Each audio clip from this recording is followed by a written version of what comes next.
Welcome to the Natural Genius podcast. We're here to help you tap into your natural genius. Let's go.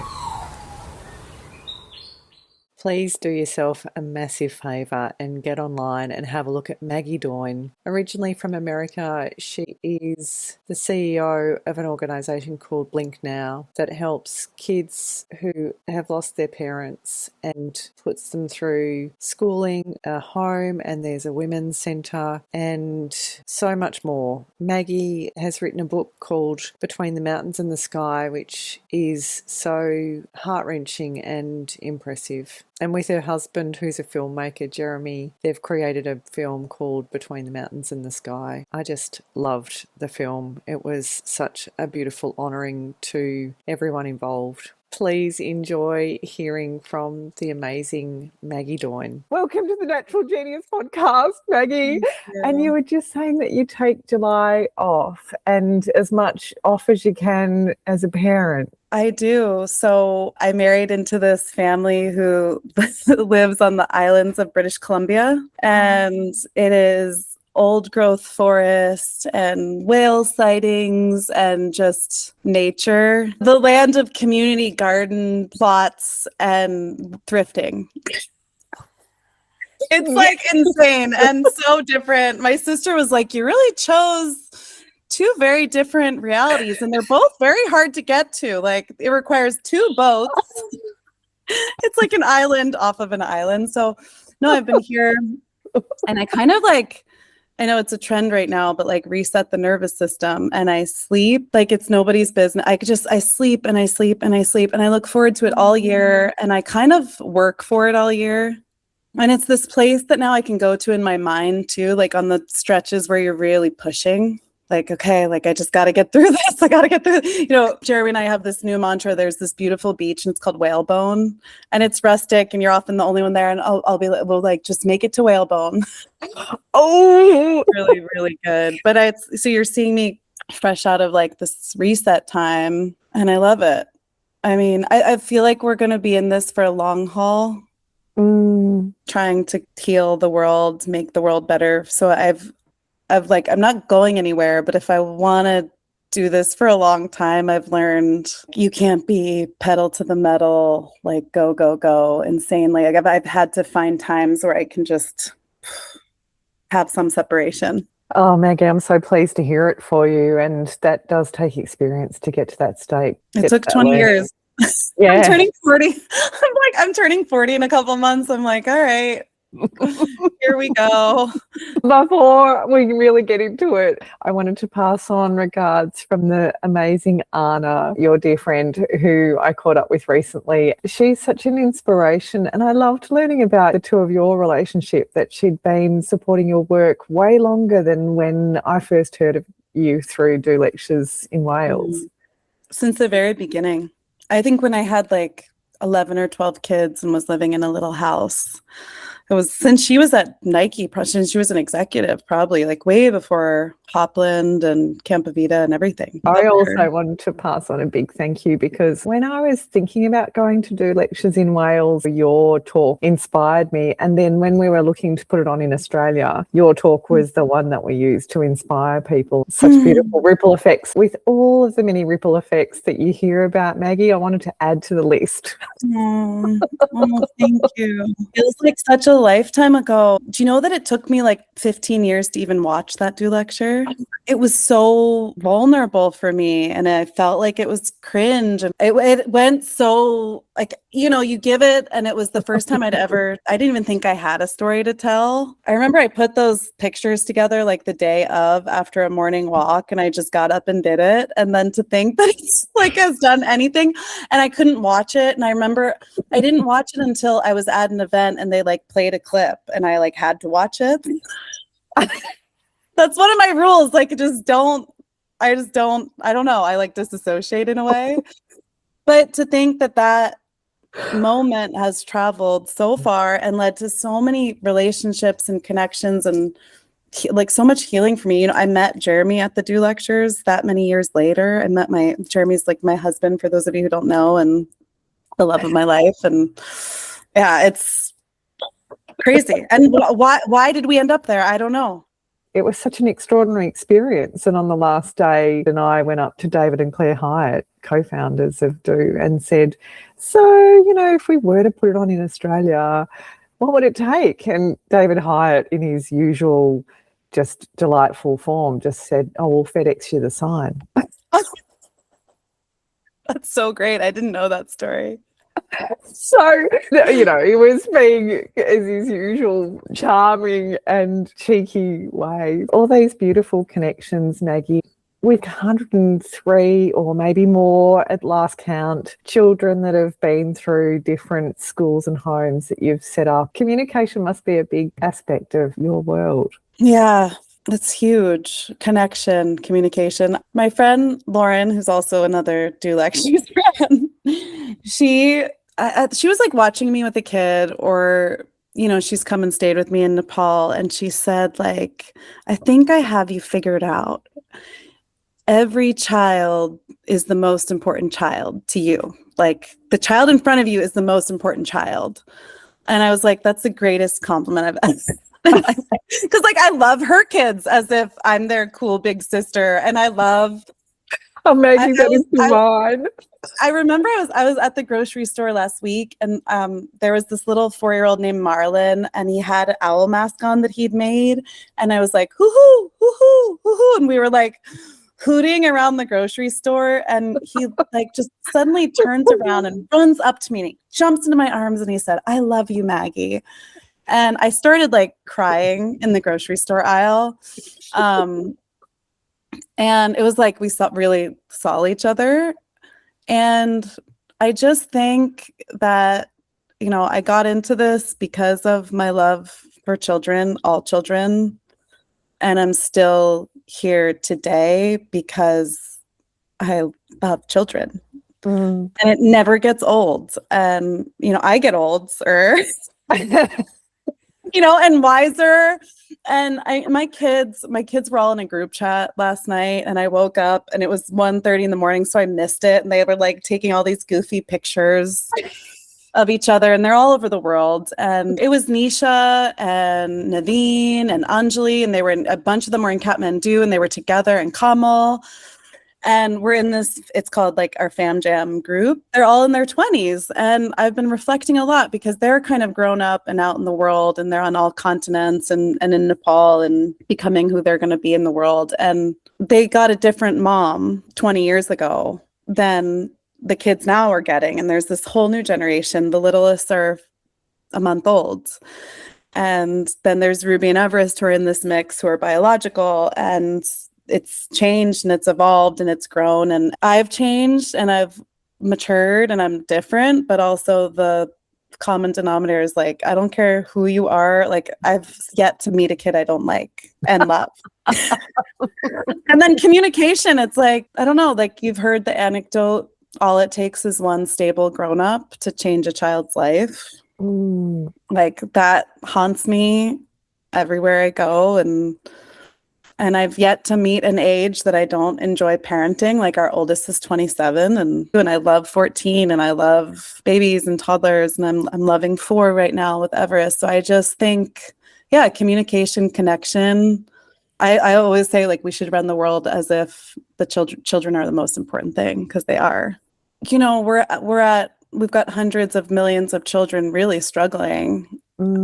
Suffering. I mean, the state of children is still in crisis. There's violence, and we're still really struggling to keep our children safe and nurtured and loved and fed and educated, and to think you have a moment with a young person to be the grown-up that changes their life, and then on a global scale that we're the grown-ups in the room, they get to decide and determine what the world has in store for children who come through next. And I think that's how I got in this place of having hundreds and hundreds of children who I'm responsible for.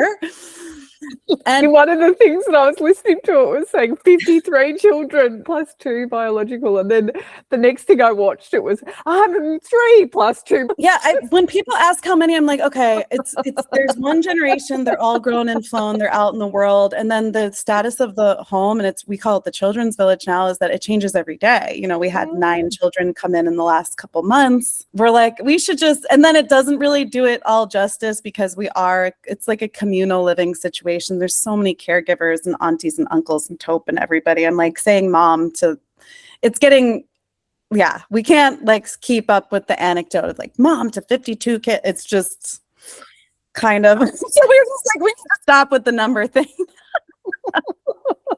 But I always thought, okay, well, I've raised that first cohort. They were like a bedtime every night and stories, and I was there every single day. Well, with the newer kids, we're a bigger team. There's more caregivers. You know, maybe I'll be a bit more hands off. I love them just as much, and I'm just as attached. And I'm just as obsessed with like their every little quirk and their every little, and I think sometimes think, oh, this one's going to be difficult or this one might be hard or no, I love them. I love them with every single cell of my body. So that is the haunting part too. It's like, there are so many. Oh, Maggie, you are just a complete delight. When you do think that one of them might be difficult, what sees you through? You just still love their quirks. You still love their uniqueness. You love what they bring to the family. Oh my gosh. But like it's incredibly challenging. I mean, I don't know anyone else with my life yet. and like me neither, Maggie. Let's think. I don't even know who to relate to. I'm like, I don't know how to explain this to you. But they're all going through different things at different times and life is hard. And as they get older, they have adult-sized problems. And there's always a challenge or a crisis. And in motherhood, there's this quote, you can only be as happy as your unhappiest child. And I was reflecting on that quote last summer. It was like the first summer I took July off. And I was like, I would always be unhappy. Because there's always going to be a breakup or somebody who didn't, is in a job interview or somebody stranded at the airport or somebody going through something incredibly difficult or a new one coming into the home that's struggling or overcoming their trauma. And, if I follow this rule, I will be in the trenches and on the mountaintops for the rest of my life. And what I learned, there's this meditation teacher I follow, her name's Sarah Blondin. She's actually Canadian. And she had this meditation. It was all about like holding center. And as I got more and more kids and they were growing up, I would realize that everything would happen in the family. There would be some event or something would happen. And I started to notice that they would just, all the kids like immediately would look to my face. Like, how's mom going to be? Is she okay? Is she laughing? Is she crying? Is she going to make it through this one? And then I was like, oh my gosh, my job is not to be on every mountain peak and in every trench with them. It's just to like hold center and be the steady, calm, nurturing, warm, firm, boundaried person. Oh my God, you sound perfect. Right? But it's impossible to be that. I'm so impressed that you've worked that out. And it took me 40 years. I mean, come on. Well, I mean, maybe it takes having that many work that out in their whole life, Maggie. I'm lucky because I get to like go through all these different things. I have like a mass population to learn with and grow with. My coming of age was with them. Like I became a mother with them. We became a family together. So I get more exposure and more relativity and just more experiences. And I think that maybe makes you evolve and you had to level up and you got to learn. And that was the big learning. It's like, okay, if I need to be calm and steady and centered, only I can do that. And that means that I have to sleep and I have to go for a walk and I have to regulate because we're pack animals, we're family, and we need to co-regulate. And I need to be regulated. Like being a CEO of a nonprofit and sleepless, like it is a hard industry. It is a difficult job. I'm a parent. How am I going to do this? And you have to hit rock bottom and like mess up a lot before you come to that realization. And you can talk to my older kids. I've messed up a ton with certain things that we've been through, and I'll keep messing up, I'm sure, falling and failing. So I also think I've been like a really good mom. So You I don't are know. perfect. Perfectly imperfect. You even got boundaries in there as well, Maggie. I was so impressed. Well, that nothing like having kids teaches you how to have boundaries, because our whole job is to teach them how to have boundaries. It's all I'm a sucker for all the self-help books. I'm like, now I just need to apply them. Oh my God. I'm impressed that you even have time to read them. I don't. I fall asleep after 14 minutes. And then I'm like, what was that one again? Oh yeah, Atomic Habits. I just have to get 1% better every day. Okay. Habit stacking. Yeah, I just have to do all that at the same time. Oh my God. So tell me about being a CEO, Maggie. The thread of this conversation so far seems to be communication. You must be good at it, to be able to triage or to be able to sense into what's the most important to do right now. I do think most of communication is listening. Really being able to listen. I work really humbly alongside now a team of 164. Of those, 156 maybe are all Nepali colleagues and a handful of internationals. Tope is my co-founder, for those of you who don't know that yet. We co-lead. Tope is from the Karnali region of Nepal. He's from there. We're very, very different, have very different mindsets, skill sets, leadership abilities. And that's been a huge part of the secret sauce of what we do, is that diversity of leadership and co-leadership, making sure that growth is slow and holistic and really organic and listening. We didn't start out with like a big plan. I'm shocked and stunned every time I think about like where we came. We started with like a hole in the ground. Both of us are not formally educated, that we have grown to a global organization and a leader in community development. I mean, I still sometimes walk around giving tours and explaining it to people, and I'm like, wait, is it us? Is this us? This is ours? Wait, if this wasn't ours, I would be shocked. Like, and then it's really cool because you get to teach and lead and mentor and share the learning. That's been a really fun part of my job, and kind of like, yeah, watching and passing the baton and helping people do it better or more efficiently or faster, but also saying, look, this is just slow and you got to stay at it and it takes time. And you start with this small little seed, and just like a child, you don't rush a child's growth. They crawl, and then they take their first steps, and then they're a toddler, and then they're a child. You don't say, okay, become a teenager tomorrow. It's slow, and change and community development. And if we're going to figure out how to exist on Earth in a way where there's more peace and equity and where children are cared for, it's not going to be fast. It's not going to be instant. At the beginning of my career, everybody was all about like scale, get bigger, do more and more and more. And now I'm slow, holistic, organic, interconnection, just like nature is. I think that was our superpower. We were so small, so young, so like, okay, let's give it a try. And okay with tweaks and learning. And we didn't have any money to begin with, so we had not much to lose. What we did have, we made go as far and as long as we could. We're really mindful about it, and we went along with the community and we listened and evolved. That's how it's been. And we've failed, and we've had to get back up again. And that's also been a part of it, making so many, well, there's so many things where I'm like, oh my gosh, that was a wild success. And the contrary to that is, oh gosh, that was an epic failure. Again, the common theme is just like you get up and you keep going, which is what life is too, right? There's some lovely interconnections there that you've explained well between growing up a family and growing up a business. We also really agreed on finding people who did know. Like, okay, we're not the expert in that. I always say, like, I think leadership is being willing to own up to what you don't know. And like saying, I don't have the answers and let me find someone who does. I think Tope and I are both really strong at that. Like, we're not intimidated by having a team of people who are better than us. We both lead in that way of like, you're closest to this one. Like we always say, be the CEO. Everybody's the CEO, whether you're with the cows or leading the school or a teacher in the classroom. Everybody matters. So that was always really good. I mean, putting a board together, putting an executive team together. It's like, no, find the smarter person, like find the person that has all the skills that you don't have.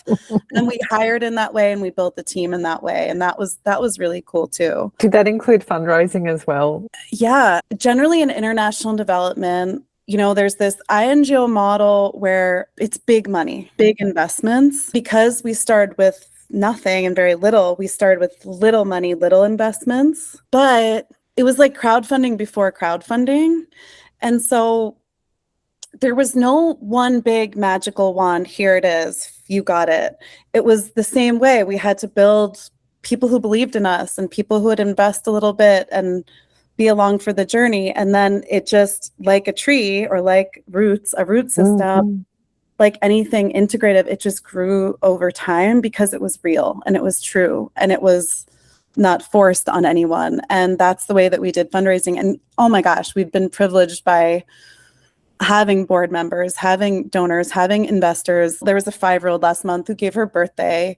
There's waitresses who donate their tips. There's Uber drivers who give us a cut of their paycheck. I mean, there was a woman last summer who won a steps competition at her company.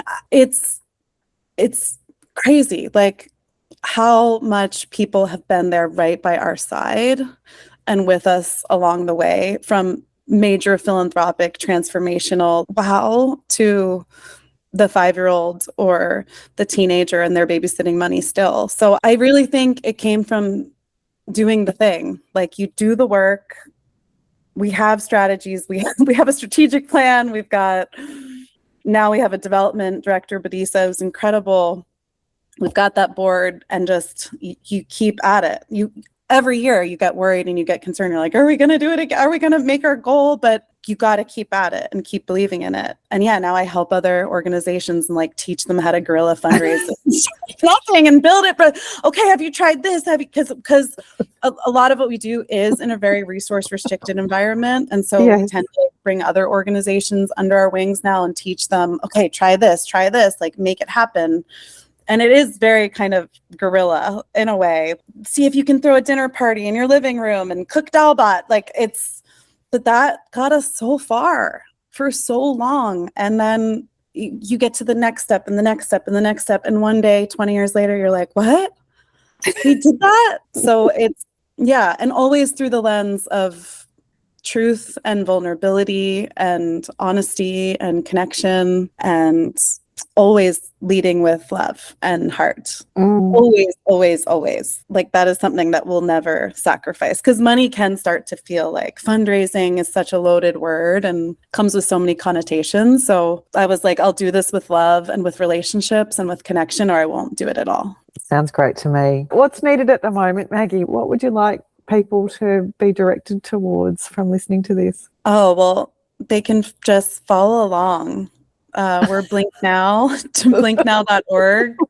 I mean, there are so many things to do. Get involved, share the story. We have amazing social media. We run something called the BlinkNow Summit that people can join in on. There's volunteer opportunities. There's a monthly giving platform. We're always building a classroom or up to something really cool. I would love for people to just follow along. Yeah.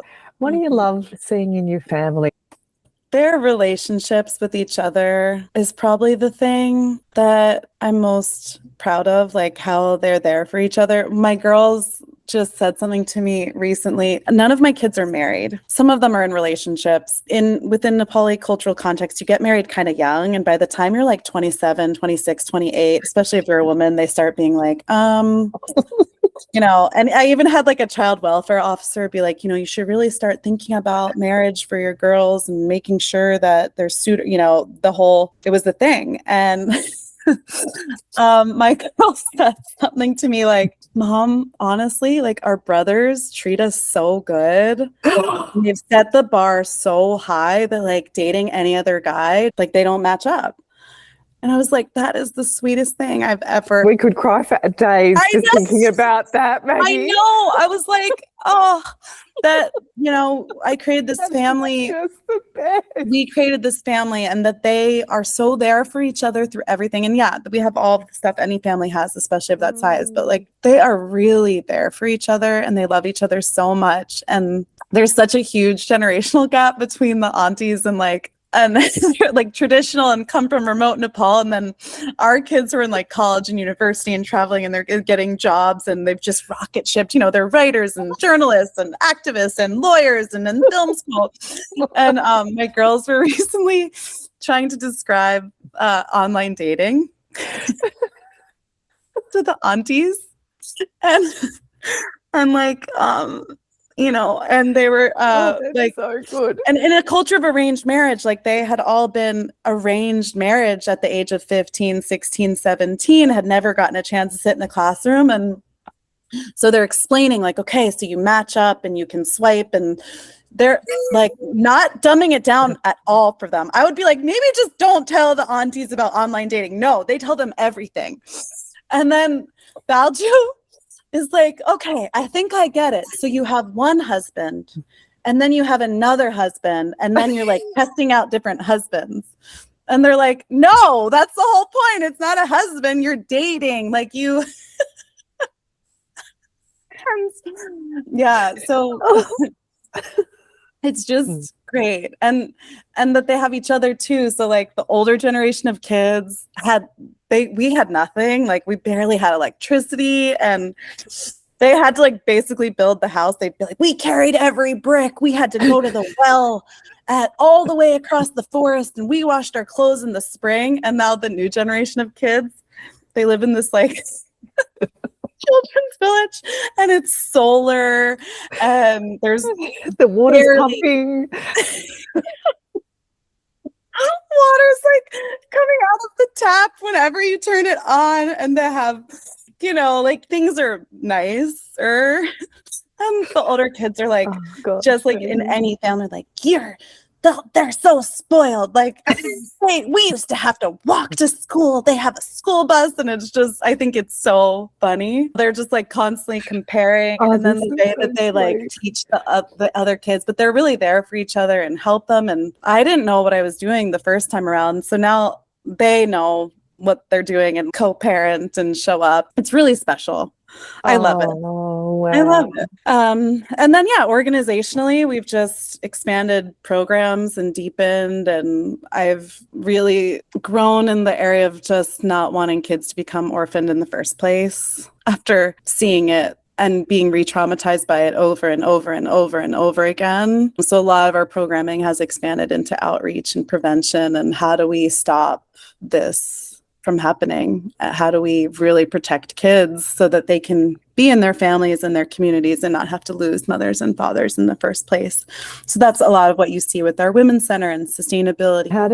What are the prevention activities? Like when we look at the drivers of orphanhood worldwide, it's generally extreme poverty. So poverty will always create orphanhood. So poverty has implications with health, with where you can go with education, with your economics, with forced migration, for example, which Nepal is dealing with. So the more we can drive multidimensional poverty down, war is obviously a big driver. There's plagues there's accidents, but globally, it's really about addressing the root cause of poverty. And so how do we address poverty? Through dignified work, education, through women's empowerment, more gender equality and inclusiveness. A lot of health and water and sanitation is tied to education. There's environmental factors and sustainability, so security. And so a lot of our work and our programs in that, as we expanded it and grew outwards and took to this community development approach and this web, it became about stopping the crisis by really taking care of families in the community, then creating a community that nurtures and cares for itself and its children and centers children. We're a very small part of it. It's really the community that's taken it on. And then the children are raised and are nurtured and cared for. They know how to care for the next generation. Amazing. Do you think of it wider than Nepal, Maggie, or is it at the moment Nepal is a good enough focus?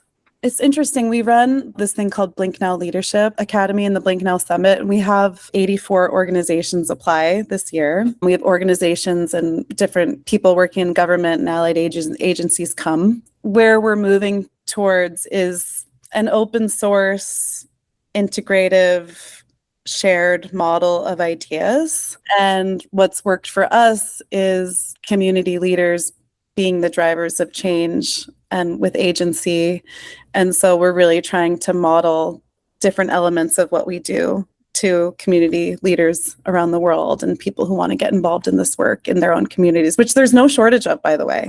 Every community that you go into has dreamers and change makers and people who want better and people who are protecting children. So it's about finding them and making sure we can expedite. If it took us 20 years to get where we are today, maybe it'll take them 10 or 9 or 3 or 4, or maybe it'll take them 30, but we'll help them along the way in some way. So that's the direction that we've been moving in. And beyond Nepal for sure, but our work with Coppola Valley has been in Nepal. And also, like, we really believe in the public sector of like improving public schools. And so what we're doing with STEPS is making sure that children have access to public and free primary education and higher education, which we can teach and learn through the model of the school and the organization that we have, but drive more resources there and work in partnership with the government and mutual learning. So it's been really fun. Thank goodness for Whalebone Beach and lots of sleeping in July. And I just am in absolute awe of you. It's been a complete delight to watch you through the years. Even the wording that you use, it feels like you're so ready to just keep on going and keep doing and keep creating. How lovely to be buoyed and to have that motivation from the love of children and also the love of all those around you. It sounds like it might be